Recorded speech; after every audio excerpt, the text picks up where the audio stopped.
Buenos días, continuamos con el tema de funciones y vamos a estudiar el dominio y recorrido de una función. El dominio de una función es el conjunto de valores que puede tomar la x, es decir, la variable independiente, y para ello deberemos observar el eje x. En cambio, el recorrido de imagen de una función es el conjunto de valores que puede tomar la y, o lo que es lo mismo, la variable dependiente. Para ello deberemos observar el eje y. El dominio de una función se suele representar como d de f y el recorrido como r de f. Tal vez no lo hayáis entendido así, vamos a entenderlo mucho mejor con unos ejemplos. Indica el dominio y recorrido de las siguientes funciones. Observamos la primera función y nos preguntamos el dominio, es decir, ¿para qué valores de x mi función existe? O lo que es lo mismo, ¿qué valores de x toma? Bueno, pues podemos observar que mi función toma valores desde x igual a 1 hasta x igual a 10. Es decir, toma todos los valores posibles situados entre 1 y 10. Por tanto, el dominio de la función será el intervalo 1, 10. Sin embargo, también debemos pensarlo si los extremos del intervalo pertenecen o no al dominio. Es decir, si mi función está definida para este punto en concreto o para este punto.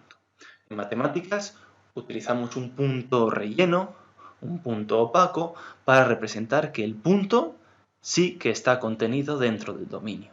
Por tanto, matemáticamente lo representamos con un corchete. En cambio, utilizaremos un punto blanco, un punto vacío, para representar que el punto no pertenece al intervalo. En matemáticas utilizamos un paréntesis.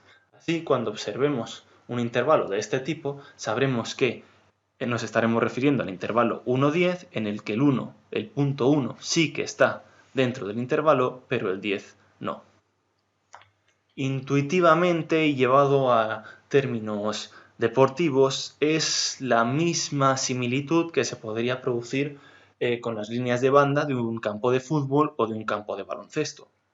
En las del campo de fútbol sí que se permite jugar por encima de la línea de banda, es decir, la línea de banda sí que está dentro de los límites del campo de juego. Sin embargo, en un campo de baloncesto no se está permitido jugar por encima de la línea de banda, no se está permitido botar en ella ni pisar en ella, por tanto, estaría fuera del intervalo de juego, del campo de juego.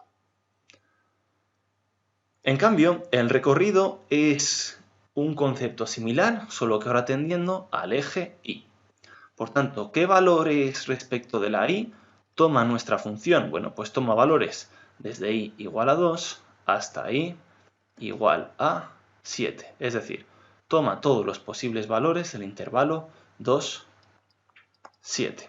Efectivamente, hay un punto para el que vale 2, por tanto el 2 estará contenido en mi intervalo. Y también hay valores que toman el valor 7, la altura 7, por tanto también estará contenido dentro de mi función. Observamos ahora la segunda función y esta función toma valores respecto del eje x, es decir, atendemos al dominio, desde x igual a 0 hasta x igual a 12. Toma todos los posibles valores en el intervalo 0, 12. Además, como ambos puntos son rellenos, están rellenos, quiere decir que pertenecen al intervalo, por lo que lo representamos con un corchete. En cuanto al intervalo, pues mi función toma valores desde y igual a 3 hasta y igual a 5. Por tanto, el intervalo será todos los números entre 3 y 5.